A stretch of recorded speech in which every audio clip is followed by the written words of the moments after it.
നമ്മുടെ ചെറുപ്പക്കാർ എന്തുകൊണ്ട് വിദേശത്തേക്ക് പോകുന്നു എന്നതിൻ്റെ കാരണം അവരോട് ചോദിച്ചാൽ, അല്ലെങ്കിൽ നമ്മൾ ചുറ്റും ഒന്ന് നിരീക്ഷിച്ചാൽ അതിനുള്ള ഉത്തരം കിട്ടും. ഒരു 20 വയസ്സിലോ 22 വയസ്സിലോ നമ്മൾ കണ്ട ആഗ്രഹങ്ങളോ അഭിലാഷങ്ങളോ അല്ല ഇന്നത്തെ ചെറുപ്പക്കാർ. ആ ആഗ്രഹങ്ങൾക്കനുസരിച്ച് സമൂഹവും നാടും മാറുന്നില്ലെങ്കിൽ ആ മാറിയ നാട്ടിലേക്ക് അവർ പോകാൻ നിർബന്ധിതരാകും.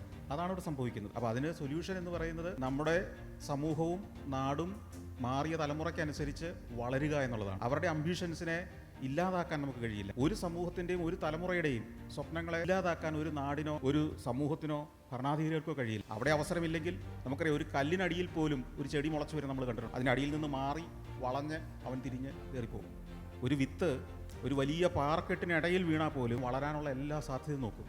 മനുഷ്യരങ്ങനെയാണ്. വളരാൻ സാധ്യതയുണ്ട് എന്ന് ഇന്നത്തെ ഇൻ്റർനെറ്റിൻ്റെ കാലത്ത്, യൂട്യൂബിൻ്റെ കാലത്ത്, സോഷ്യൽ മീഡിയയുടെ കാലത്ത്, ലോകത്തെവിടെ അവസരമുണ്ടെന്ന് കണ്ടെത്താൻ ഒരു ബുദ്ധിമുട്ടും ഇല്ലാത്ത കാലത്ത് ചെറുപ്പക്കാർ നാട് വിട്ടു പോകുന്നുള്ള യാതൊരു സംശയവും വേണ്ട.